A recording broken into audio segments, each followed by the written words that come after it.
Hello வணக்கம். நான் பார்த்திபன். என்னோட யூடியூப் சேனலுக்கு உங்களை எல்லாரையும் வெல்கம் பண்ணுறேன்.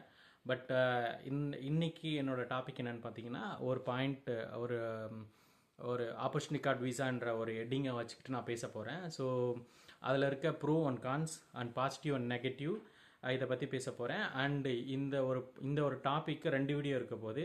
ஒரு வீடியோ வந்து என்னோட பாயிண்ட் ஆஃப் வியூவில் இருக்க போது, அண்ட் இன்னொரு வீடியோ வந்து பார்த்தீங்கன்னா பப்ளிக் பாயிண்ட் ஆஃப் வியூவில் இருக்க போகுது. லைக் பப்ளிக் மீன்ஸ் என்னென்னா, நீங்கள் பார்க்குற வியூவர்ஸோ அவங்களோட கமெண்ட்ஸ் வந்து எப்படி இருக்குன்னு பார்த்துட்டு, ஸோ அந்த கமெண்ட்டில் நான் என்னெல்லாம் மிஸ் பண்ணணும், வியூவர்ஸ் வந்து என்ன அவங்களோட பாயிண்ட் ஆஃப் வியூவில் சொல்கிறாங்களோ, ஸோ அதை எல்லாத்தையும் எடுத்து என்னோட செகண்ட் வீடியோவாக இருக்க போது. ஃபஸ்ட்டு வீடியோ ட்ரூலி என்னோட பாயிண்ட் ஆஃப் வியூவில் மட்டும்தான் இந்த டாபிக் இருக்க போது. பட் என்னோட டாபிக் எனக்கு என்னென்னு பார்த்தீங்கன்னா, ஆப்பர்ச்சுனிட்டி கார்டு விசா. ஸோ இந்த ஆப்பர்ச்சுனிட்டி கார்டு விசா வந்து பார்த்தீங்க அப்படின்னா, நிறையா பேர் வந்து சொல்கிறது என்னென்னா, it's like kind of scam. எந்த சோஷியல் மீடியாவில் போனாலும் வந்து ஆப்பர்ச்சுனிட்டி கார்டு, சான்ஸ் கேட்டே வந்து ஒரு கைண்ட் ஆஃப் ஸ்கேம். இந்த வேர்டு வந்து நிறையா நம்ம பார்க்க முடியுது. லைக் வந்து இப்போ வந்து இந்த ஆப்பர்ச்சுனிட்டி கார்டு விசாவில் இந்தியாவிலேருந்து எல்லாமே சொல்கிற ஒரு விஷயம் என்னென்னா, இட் இஸ் லைக் ஒரு கீ பாயிண்ட் மாதிரி இருக்குது. நீங்கள் ஜெர்மனில் யூரோப்பில் போய் செட்டில் ஆகலாம் அப்படின்னா, இந்த ஆப்பர்ச்சுனிட்டி கார்டு வந்து பார்த்தீங்கன்னா உங்களுக்கு வந்து ஒரு கீ பாயிண்ட்ஸ். அண்ட் இன்னொரு விஷயம் என்ன சொல்கிறது என்னென்னா, மைக்ரேட் ஆனோன்னு நினைக்கிறவங்களுக்கு இது ஒரு கீயாக இருக்குது நமக்கு. ஸோ அப்படின்னு தான் வந்து இந்தியாவிலேருந்து இந்த ஏஜென்சி எல்லாமே மார்க்கெட்டிங் பண்ணுறது இது மட்டும்தான் பண்ணுறாங்க. அண்ட் என்னென்னா, நிறைய ரூல்ஸ் அண்ட் ரெகுலேஷன் கிடையாது. அண்ட் ஈஸியாக வந்து மைக்ரேட் ஆகிடலாம் யூரோப்புக்கு. அதுவும் ஜெர்மன் மாதிரி கண்ட்ரிக்கு வந்து இது வந்து ஒரு வரப்பிரசாதம் அப்படின்ற மாதிரிலாம் மார்க்கெட்டிங் பண்ணுறாங்க இந்தியாவில். அண்ட் அங்கே அந்த மார்க்கெட்டிங்கிலேருந்து வந்து இங்கே ஜெர்மனில் வந்து லேண்ட் ஆனதுக்கப்புறம் எல்லாமே சொல்கிற விஷயம் it is like scam. Opportunity கார்டுன்றது வந்து ஒரு ஸ்கேம். நிறையா ஏமாத்துறாங்க, நம்மளை பொய் சொல்லி இங்கே கூப்பிட்டுட்டாங்க. பட் இங்கே அந்த மாதிரி எந்த விஷயமே கிடையாது, இட் இஸ் ட்ரூலி ஸ்கேம் அப்படின்ற மாதிரி நிறையா போடுறாங்க. பட் ஃபஸ்ட்டு நான் வந்து இதோட பாசிட்டிவ்ஸை பற்றி நான் பேச போகிறேன். லைக் பாசிட்டிவ் மீன்ஸ் என்னென்னா, எல்லாம் சொல்கிற மாதிரி it is like great opportunity கார்டுன்றது ஒரு கிரேட் ஆப்பர்ச்சுனிட்டிஸு. ஸோ எப்படி அப்படின்னு பார்த்தீங்கன்னா, இப்போ நிறைய பேர் கனடா ட்ரை பண்ணுவாங்க, அண்ட் யூஎஸ் ட்ரை பண்ணுவாங்க, அண்ட் யூகே ட்ரை பண்ணுவாங்க. ஸோ இந்த மாதிரி கண்ட்ரிலாம் பார்த்திங்க அப்படின்னா நிறையா லா அண்ட் ரிஸ்ட்ரிக்ஷன் நிறையா இருக்குது, நிறையா பேப்பர் ஒர்க் பண்ணணும். ஸோ பட் ஆனால் ஜெர்மனுக்கு பார்த்தீங்க அப்படின்னா low paper work. So low paper work means like என்னென்னா, உங்கள்கிட்ட இருக்கிற டாக்குமெண்ட்ஸை நீங்கள் ப்ராப்பராக சப்மிட் பண்ணிங்க அப்படின்னா உங்களுக்கு வீசா கிடைக்க சான்சஸ் நிறையா இருக்குது.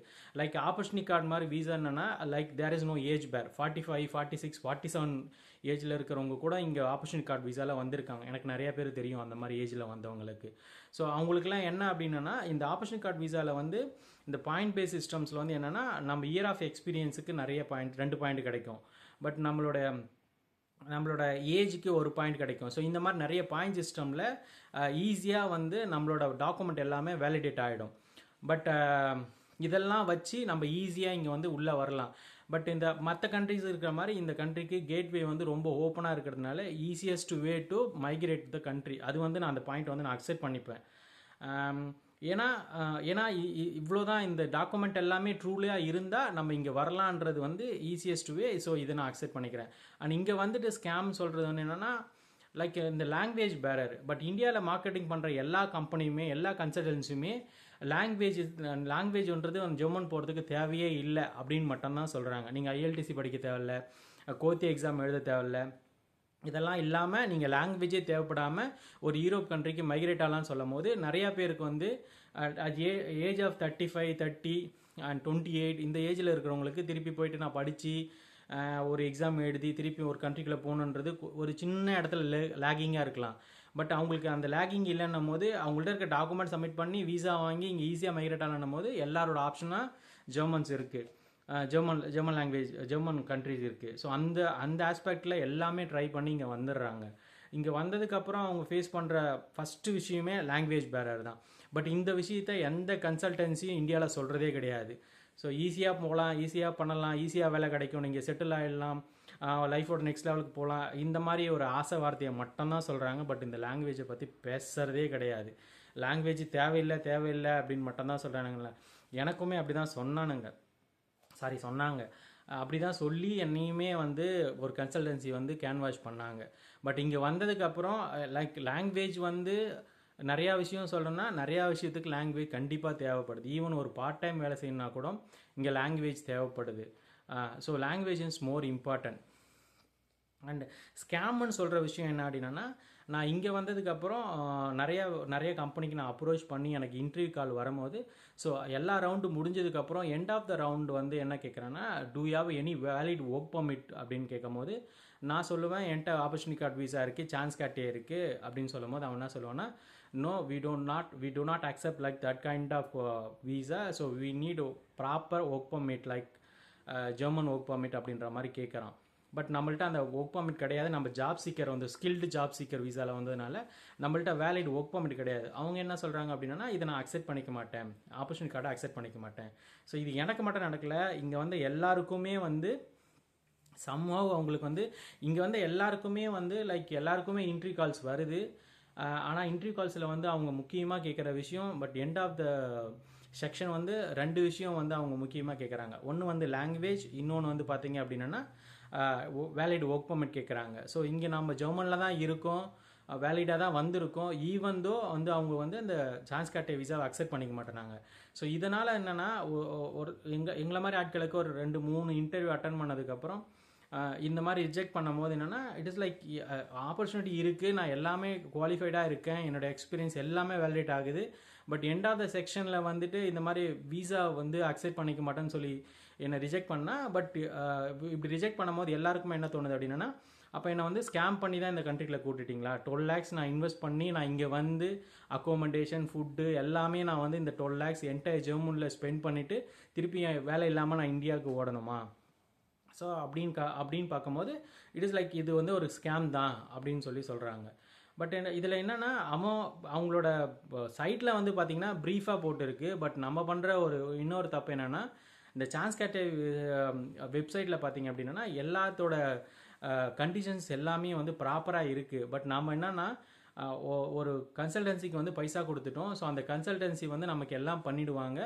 நம்ம மொத்தமாக டிபெண்ட் பண்ணி இருக்கிறது அந்த கன்சல்டன்சி. பட் அந்த கன்சல்டன்சி என்ன பண்ணுறான்னா அவனோட செல்ஃப் மார்க்கெட்டிங் மட்டும்தான் பண்ணுறான்.